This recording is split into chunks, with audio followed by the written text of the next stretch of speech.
तो hello friends, आज मैं बात करने वाला हूँ SARS-CoV-2 यानी कि severe acute respiratory syndrome corona virus 2 के बारे में, जिसको आप में से ज्यादातर लोग कोरोना वायरस या कोविड-19 के नाम से जानते हैं। जिस वायरस ने हमारे घर के आगे लक्ष्मण रेखा खींच दी है लॉकडाउन के नाम की। सो आज मैं इसी वायरस के बारे में बात करूंगा। और गाइस, जो मेरी पहली वीडियो थी उस पे आप सबका प्यार देख के मजा आ गया। इस वीडियो पे भी अपना प्यार दिखाइए और लाइक कर दीजिए और चैनल को भी सब्सक्राइब कर दीजिए। और इस वीडियो को पूरा देखना, ये वीडियो देखने के बाद आपका दिमाग चकरा जाएगा और आप कोरोना के बारे में सब कुछ जान जाएंगे। So let's start.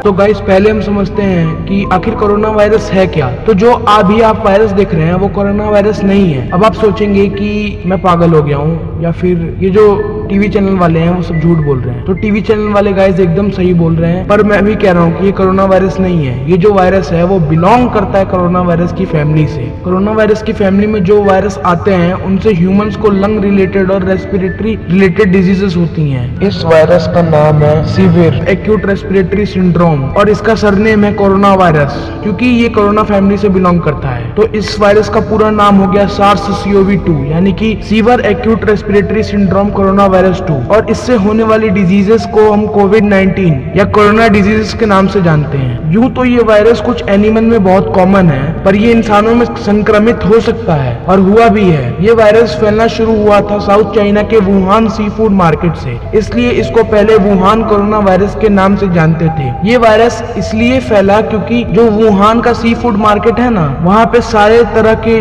मीट और एनिमल प्रोडक्ट्स को एक साथ बेचा जाता है। जैसे कि एग्जाम्पल में सुअर हो गया, कुत्ता हो गया, बिल्ली हो गया, बैट्स हो गया, कोबरा सांप हो गए और भी बहुत सारे तरह के जानवरों के मीट को एक जगह बेचा जाता है, जो वायरस को एक चांस दे दिया एनिमल से इंसानों में जंप करने का। तो अब आप कहोगे कि ये वायरस आया किस एनिमल से है? तो ये वायरस आया है बैट यानी चमगादड़ से, क्योंकि इसका जेनेटिक स्ट्रक्चर जो है वो चमगादड़ से काफी हद तक मिलता जुलता है। और ये चमगादड़ से पहले किसी एक इंसान को संक्रमित किया होगा, फिर वो इंसान कई और इंसानों को संक्रमित किया होगा और ऐसे ही एक चेन रिएक्शन स्टार्ट हो गई होगी। पर एक सेकेंड, क्या पक्का ये वायरस बैट से ही आया है? पर एक रिसर्च ने मेरा दिमाग चकरा दिया। According to journal of medical virology scientist, ये जो वायरस है वो कोबरा सांप में भी रिजेंबल करता है। मतलब ये वायरस शायद कोबरा स्नेक से आया हो, but some people speculating that this virus come from multiple animals. मतलब ये जो वायरस है वो काफी अलग अलग जानवरों से आया है, पर हमारे पास अभी कोई कॉन्क्रीट एविडेंस नहीं है। कई एक्सपर्ट्स का ये मानना है कि ये वायरस का कोई अननोन ओरिजिन भी हो सकता है। शायद वो अननोन ओरिजिन मेरे हिसाब से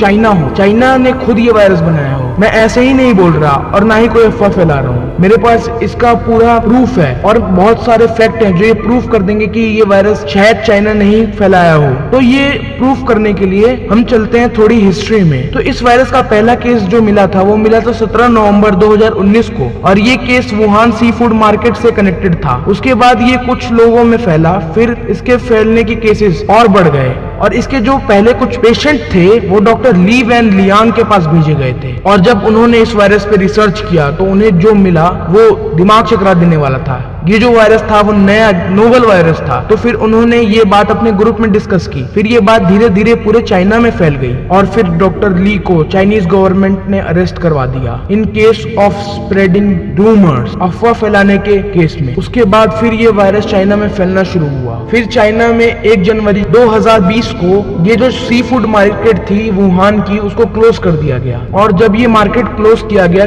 तब चाइना में लाखों की तादाद में कोरोना संक्रमित फैल चुके थे। फिर डॉक्टर ली वैन लियांग की भी डेथ हो गई 7 जनवरी 2020 को कोरोना वायरस की ही वजह से। मैं मानता हूं कि ये वायरस लैब में ही बनाया होगा, क्योंकि इसका जो जेनेटिक स्ट्रक्चर है वो बहुत सारे जानवरों से मिलता जुलता है और इसके जेनेटिक संरचना बहुत सारे अलग अलग तरह के वायरस जैसी है, जैसे फ्लू का वायरस हो और अलग अलग कोरोना फैमिली के वायरस जैसी। इसके पास एक स्पेशल एबिलिटी है, ये किसी भी वायरस के जीन्स कॉपी कर सकता है और ये अपने होस्ट के बॉडी में जाके अपने जीन को प्रोग्राम कर सकता है, जिससे जो हमारी बॉडी के सेल्स होंगे वो सेल्फ डिस्ट्रॉय हो जाएंगे और ये वायरस मल्टीप्लाई होने लगेगा। ये इमेज देखिए आप, ये जो इमेज है ये कोरोना संक्रमित व्यक्ति के लंग्स का इमेज है और ये वायरस धीरे धीरे फैल के हमारे पूरे फेफड़े बर्बाद कर देता है। उसके बाद जो व्यक्ति संक्रमित होता है उसकी मृत्यु हो जाती है। तो एट कंक्लूजन ये जो वायरस है वो मल्टीपल एबिलिटीज वाला है, पर इतने प्रूफ नहीं है मेरे पास और भी प्रूफ है जो चाइना को पूरी तरह से एक्सपोज कर देंगे। ये वायरस मुझे लगता है कि लैब में बनाया होगा, क्योंकि एशिया की जो सबसे बड़ी लैब है बायोलॉजी की वो वहीं उसी सी फूड मार्केट से 21 किलोमीटर दूर वुहान में ही है और उस लैब में 1500 से ज्यादा P3 और P4 टाइप के वायरस रखे हुए हैं। P4 टाइप के वो वायरस होते हैं जो इंसानों से इंसानों में ही संक्रमित होते हैं, जैसे कि SARS-CoV-2, और वहाँ इन सब वायरसेस पे रिसर्च होता है। मैं पहले उस लैब का एग्जैक्ट लोकेशन डालने वाला था,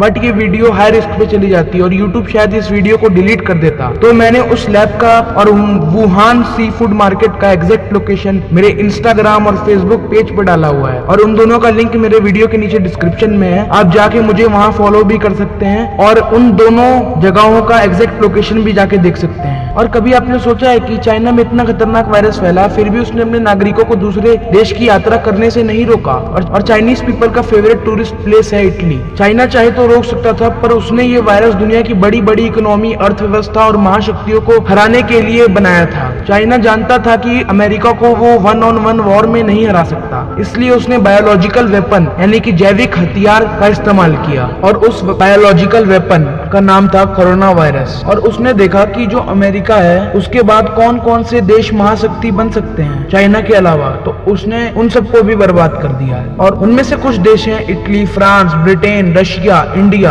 अब आप में से बहुत लोग कहेंगे कि नॉर्थ कोरिया भी तो महाशक्ति बन सकता है, तो चाइना ने उसको बर्बाद क्यों नहीं किया? तो चाइना और नॉर्थ कोरिया बहुत अच्छे दोस्त हैं, बहुत अच्छे मित्र हैं और दोनों अमेरिका के खिलाफ हैं, इसलिए दुश्मन का दुश्मन दोस्त वाला फंडा अपनाया चाइना ने जानबूझ के अपने यहाँ से लोगों को कोरोना लेके अलग अलग देश जाने को कहा और उसने न्यूक्लियर अटैक नहीं किया, बायोलॉजिकल अटैक किया और उनकी अर्थव्यवस्था की धज्जियां उड़ा दी। फिर उसने WHO को बार बार ये कहा कि corona virus human to human नहीं फैलता और इसका ग्लोबल पेंडेमिक यानी कि इसका वैश्विक महामारी घोषित होना सही नहीं है और उसने WHO को इसे वैश्विक महामारी घोषित करने नहीं दिया और WHO भी चाइना का साथ हर कदम पे दे रहा था और WHO के प्रमुख चाइना जाके वहाँ के राष्ट्रपति शी जिनपिंग की तारीफों के पुल बांध रहे थे। इसलिए आज WHO की दी हुई गाइडलाइंस कोई नहीं अपना रहा। जैसे WHO कहता है ज्यादा से ज्यादा टेस्ट करिए कोरोना वायरस के, पर सारे देश आइसोलेशन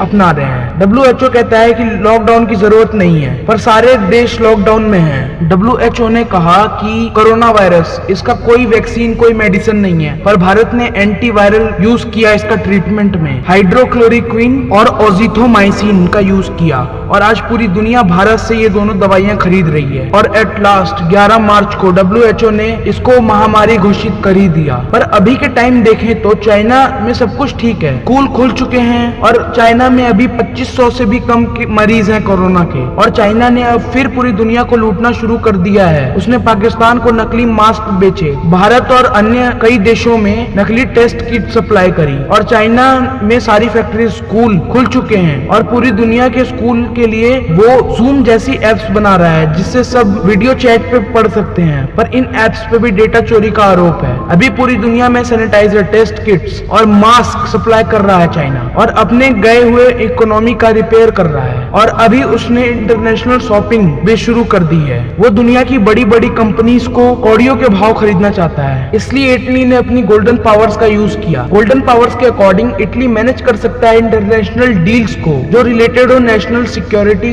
फाइनेंस और मेडिकल कंपनीज से। स्पेन ने भी अनाउंस कर दिया है कि यूरोपियन यूनियन के अलावा कोई भी उसके देश की कंपनीज में 10% से ज्यादा का इन्वेस्टमेंट करने से पहले वहां की गवर्नमेंट की परमिशन लेगा। जर्मनी और भी कई अन्य देश यही चीज अपना रहे हैं। और ऐसी ही पॉलिसीज बना रहे हैं। चाइना ना सबकी इकोनॉमी पे कब्जा करना चाहता है। भारत के HDFC बैंक में भी चाइना इन्वेस्ट कर चुका है और ऐसे ही पूरी दुनिया में करना चाहता है। और तो और अब चाइना की मैन पावर इंक्रीज हो चुकी है। चाइना ने अपने सारे बूढ़ों को मरने छोड़ दिया वायरस से, जिस वजह से उसके यहाँ जवान लोग ज्यादा हो गए हैं और काम करने के लिए तैयार हैं। चाइना की जनसंख्या जो थी वो दुनिया में टॉप पे आती है, वो भी थोड़ी कम हो गई। जो पहले कोरोना मरीज थे उन सबके टेस्ट सैंपल चाइना ने डिस्ट्रॉय कर दिए, जिससे किसी को इस महामारी का पता न चले। और चाइना में इतने दिनों के लॉकडाउन के बाद उनकी जो हवा है वो भी 70 सालों में सबसे ज्यादा साफ हो गई है। चाइना में हर साल वायरस से 20 गुना लोग पोल्यूशन से मरते थे। मतलब चाइना ने अपने लोगों को बचाया है वायरस देके। मतलब चाइना में कम लोग मरे इस साल। इससे हमें ये कंक्लूजन मिलता है कि चाइना ने दुनिया से वायरस छुपाया, डॉक्टर ली को मरने छोड़ दिया, WHO को कितनी बार रोका, टेस्ट सैंपल डिस्ट्रॉय किए, चाइना पोल्यूशन फ्री भी हो गया। चाइना की सी फूड मार्केट वापस से खुल गई, पर उसको अभी नीले रंग के बैरिकेड के पीछे चलाया जा रहा है। पर वो मार्केट वापस से खुल चुकी है जहाँ से ये वायरस फैला था। चाइना अब फ्री है वायरस से। चाइना की फैक्ट्रीज और कंपनीज खुल चुकी हैं। चाइना की बड़ी बड़ी कंपनीज दूसरी कंपनीज को खरीदना चाह रही हैं। चाइना ने शुरू में अपना ट्रेवल नहीं रोका। मेरे हिसाब से इतनी कैजुअलिटीज पॉसिबल नहीं है। इतनी लापरवाही कोई देश नहीं करता, और वो भी इतने बड़े वायरस को लेकर। ये चाइना का खुद का बनाया हुआ वायरस था, जिससे वो पूरी दुनिया को तहस नहस करना चाहता था और खुद दुनिया पे राज करना चाहता है। इतने फैक्ट्स शायद काफी होंगे और मुझे लगता है चाइना अब एक्सपोज हो चुका है।